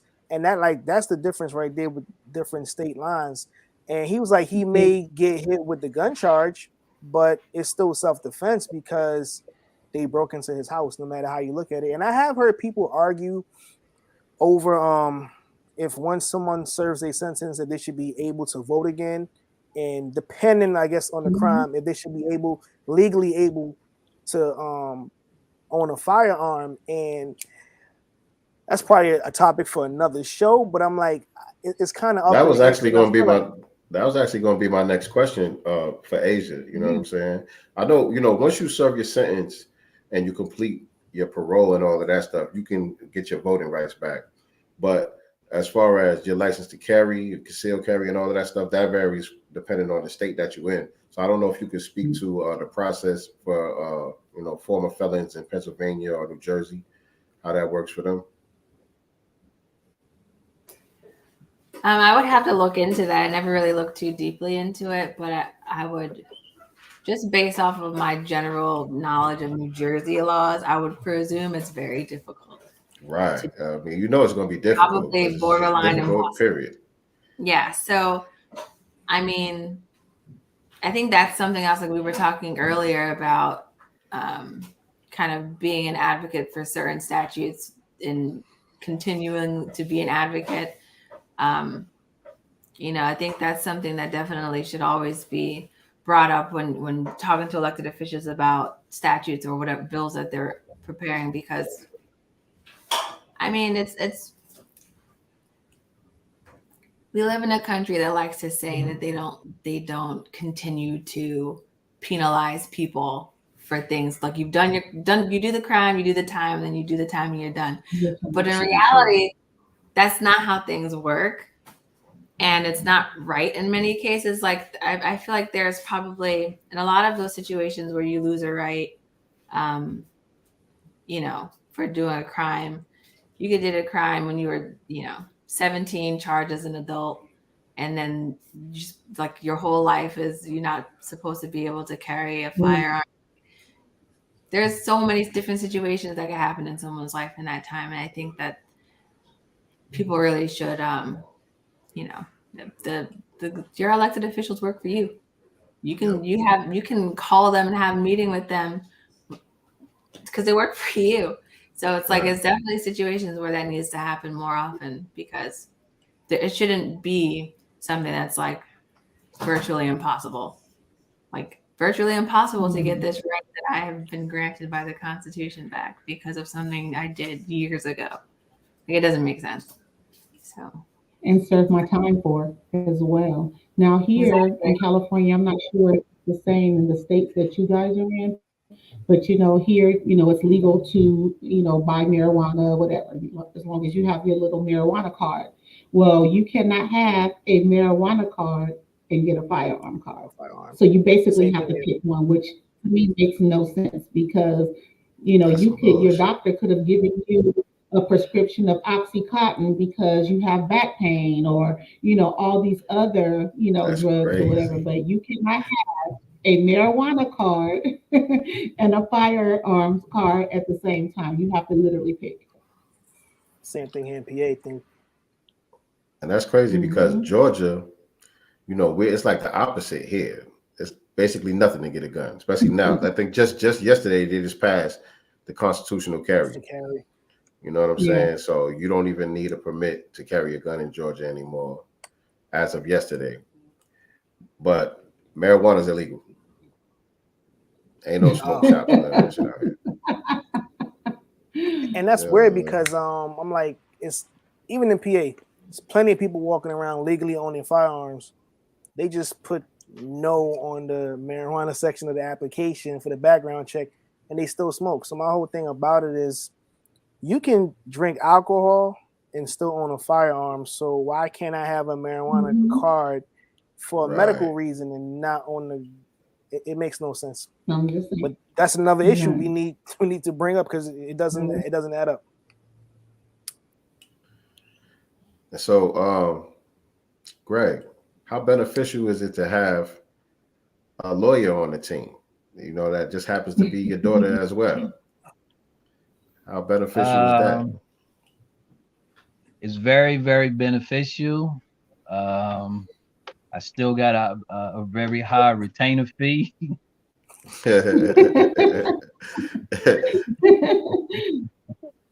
Grandbaby's got to It eat, man. yeah, yeah. It's very beneficial, and as Asia mentioned, even before Greg and I met, while Asia was in law school, I always picked her brain, about different questions, whether it's the Second Amendment, 13th Amendment. I'll put together scenarios, and she would come back, with some great, responses and information. So it kind of fell in place. It's as if that's what the ancestors had lined up. But going back a couple of years, we just didn't see it. Just like any other thing. So it's a great benefit and a great plus, all around, from every aspect, I could, think of. Yeah, it's a beautiful thing to see. You know what I'm saying? I just want to let you guys know that as well from the outside looking in.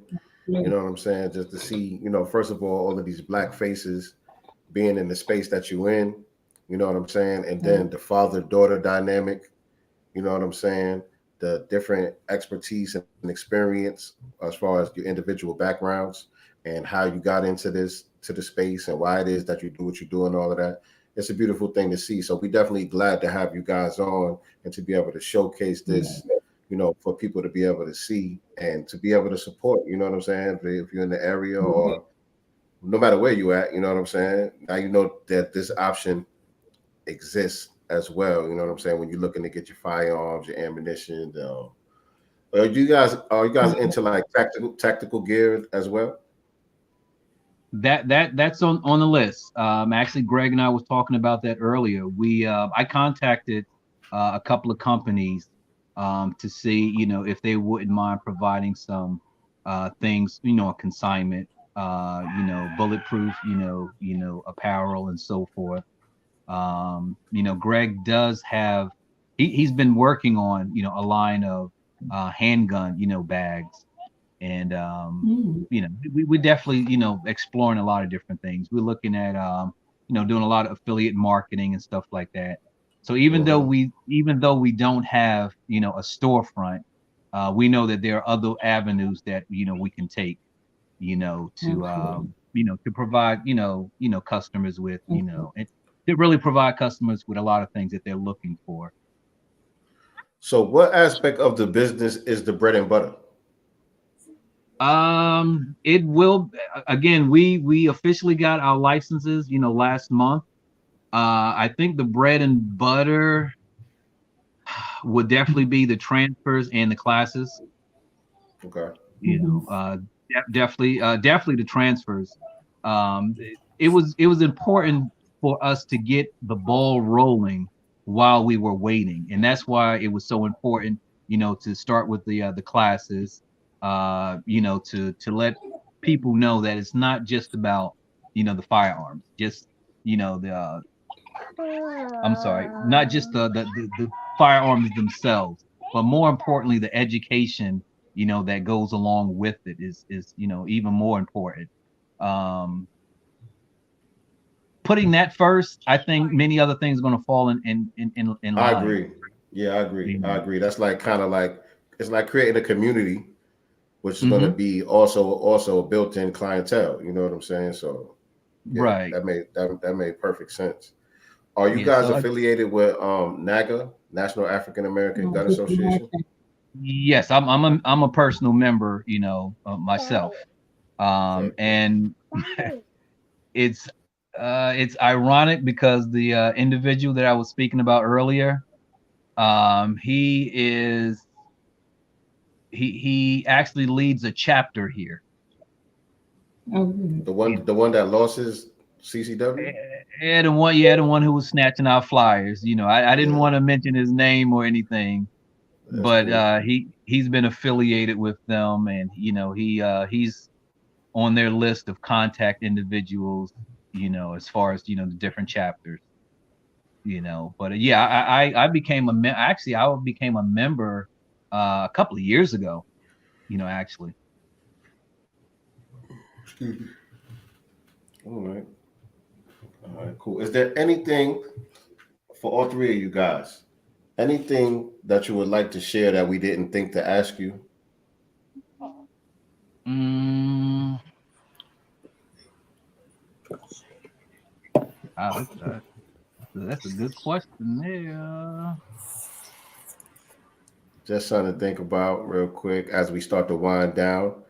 In the meantime, you guys that are watching, please make sure you hit the like, share, subscribe, click the notification bell, all of that good stuff. Any last What minute about questions that you guys want to put USCCA? into the chat? I have a question. What, are you guys? I'm a part of the USCCA, that's Concealed Carry Association. I'm not. I actually been looking into it. I want to join. I want to get certified under them too, and I want the firearms insurance because definitely that's something you need in the event that because I put it like this. I got lucky that I didn't have to go to trial, any legal fees or anything like that. The sister Tangi today was explaining like that can easily be around 250 grand just in representation, evidence and everything. So you want to get yourself insured, $20-$30 a month, and you have less to worry about. Yep. Exactly. And Attorneys available. Speaking of insurance, life insurance, what I'm saying, that just goes for everybody across the board too. But just thinking about your situation, I think you said you was 27 at the time or something like that. 32. 32 years old. It was the day before your daughter's birthday. You know what I'm saying? You working. Anything can happen. You know what I'm saying? So that's an important part of the game. Any way you want to slice it. You know what I'm saying? Everybody should be making sure that we're covered. You know what I'm saying? In case anything crazy happens. You know what I'm saying? Especially since we're at a higher risk as Black folks than anybody else. You know what I'm saying? Getting taken down by one of these race soldiers or anything like that. So definitely got to get our life insurance game up as well. We had a few people on here too that deal with insurance, and we're going to have some more in the future as well too. That's another important thing that we want to drive home for the family.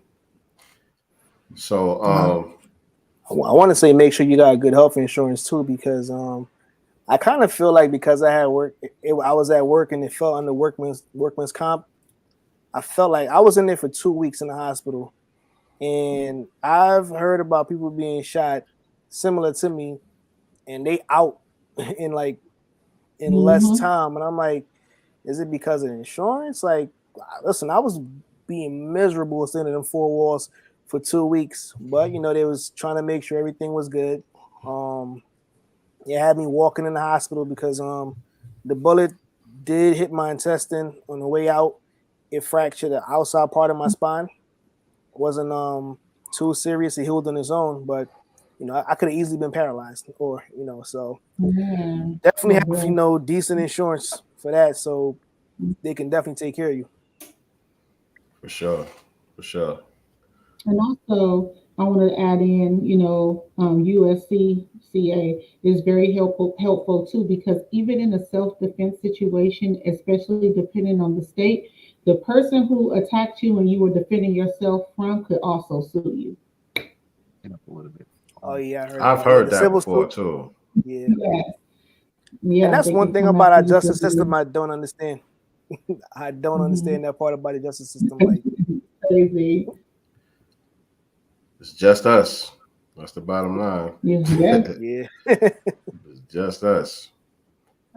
But yeah, Yeah. family, we're gonna start winding down now. This is definitely a great conversation. Um, couple more questions for each of you before we let you go, though. You guys So can all answer it individually, I guess. We want them to do it individually, or if they, yeah, well, they have to, yeah, obviously. They're not all in the yeah. same spot. So I don't know what order we want to go. Maybe we'll start with Greg. We'll start with Greg, That's then perfectly fine. go. Okay. Um, what does freedom and power mean to you? The ability and opportunity to make your own choices at will.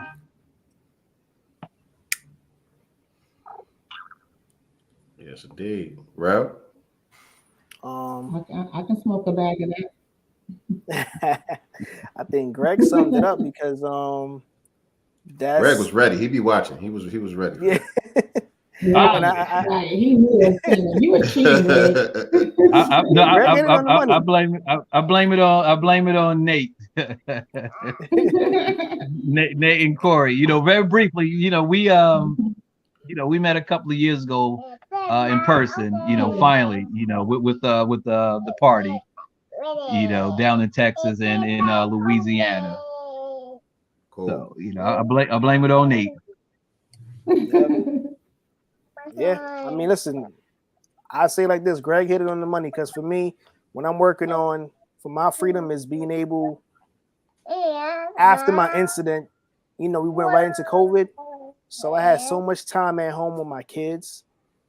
Last year we went on like 3 vacations, so for me, it is the same thing as being able to get up, do the things you want, enjoy life, travel, and spend as much time as you can with your loved ones, and just have security in your finances so you can do the things you want to do. And I guess just solid answers all around.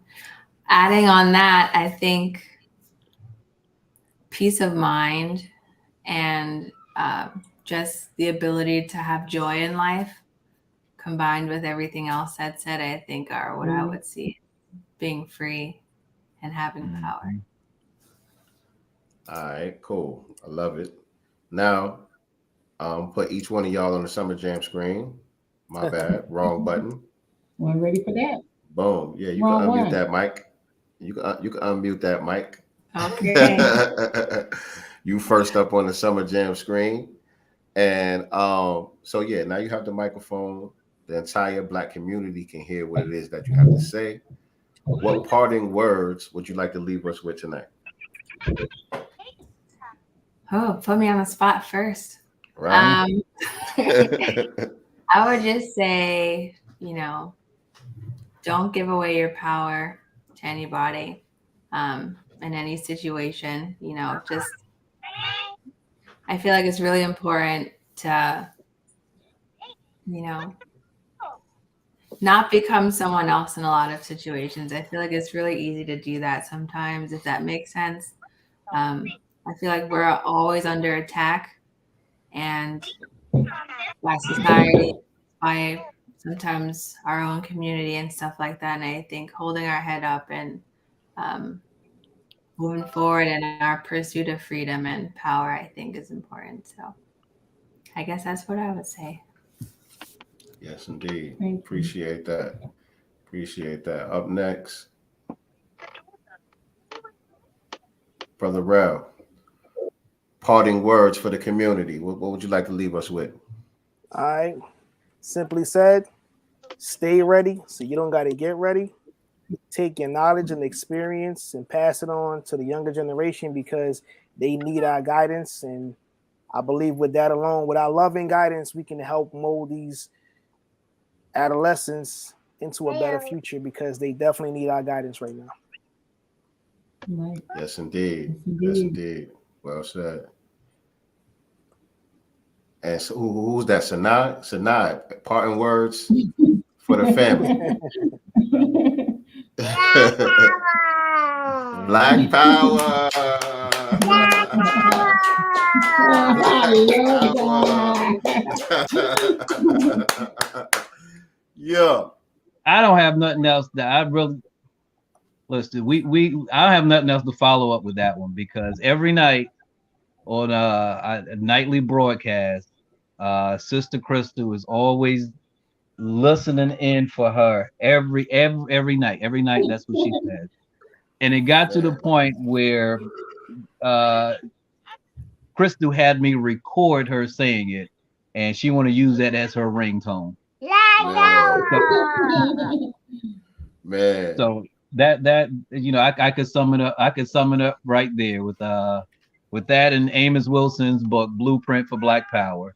There you You go. know, a nation within a nation. That's the goal and the objective.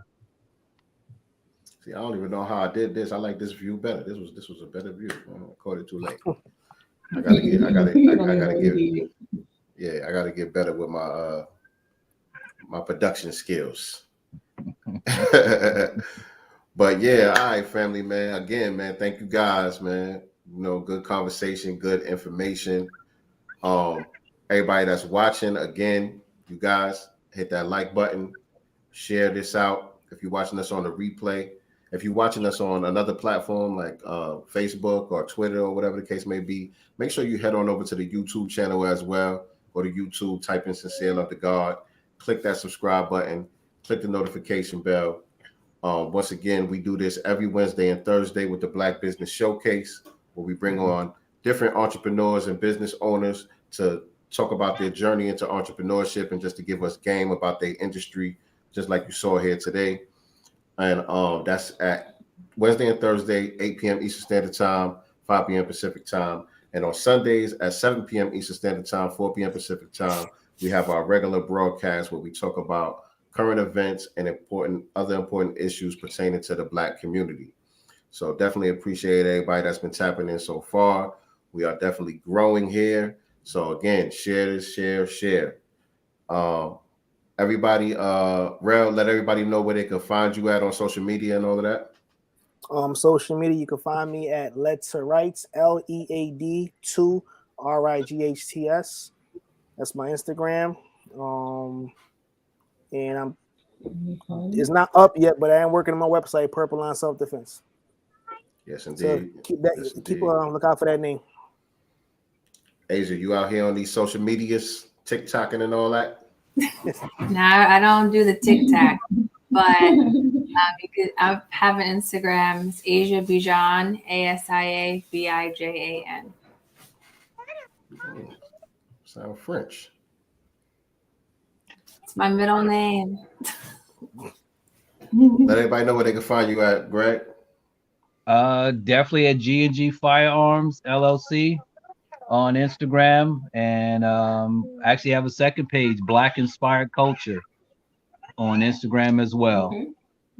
Black Inspired Culture and G&G Firearms. And you guys can also visit, as a matter of fact, let me do that before we get out of here. You guys can also visit the website at gngfirearmsllc.com. And I think you forgot to say the LLC too in the Instagram handle. It's at GNG, at GNG Firearms LLC, at GNG Firearms LLC. But before we go, let me let y'all get a peek at the website real quick. Yeah, we got a lot of content we putting up there. Where we at? Okay, there we go. Boom. So this is www.GNG Firearms LLC. Licensed firearms dealer and gunsmithing. You can sign up for the email. Is that the email list to sign up for right here? Yes, we have an email down at the bottom. The icons for social media, Google Map, and so forth on there. Okay. Jarrell doesn't know, but he's going to be taking over uploading a lot of content. Yes, indeed. So there you have it, family. There you have it. Make sure you show your support. It's free to follow. It's free to share. And tell a friend to tell a friend. And so you got anything, Nicey? But let everybody know that they can follow you as well. I'm at Sincere Love the God on all social media platforms, by the way. And you guys can follow me on IG at Nicety Girl. That's NYCTEEGURL with the number 1 and without the 1 on all other platforms. I also want to let our guests know anything you guys have coming up, any events, products, anything, please let us know so that we can make sure that we're sharing and promoting it to help you guys out as well. We're here for y'all, to do that. And I will definitely making sure that I link you guys up with my instructors here in California, Jonathan and Geneva at Redstone Firearms. Maybe we can do some networking and, Definitely. I would like to do that. I thank you guys tremendously for having us on. Definitely appreciate it. Appreciate you guys taking time to come on. That's what we do. That's what we do. And so again, make sure you guys check us out this Sunday, 7 p.m. Eastern Standard Time. We will be live talking about all the madness that's going on in the world. We got a lot to talk about this week already, and we still got 2 more days of madness coming ahead for sure. So there will be a lot to talk about this Sunday. So make sure that y'all tune in for that. And that does it for today's episode of the Black Business Showcase. Appreciate everybody once again. And remember, we are not the master teachers, but we are the master students and signal boosters for the voices of the new Black media. Black power. Black power. Black power. Do for self or suffer the consequences. The wisdom of Elijah's inside of the conscientious. So I move.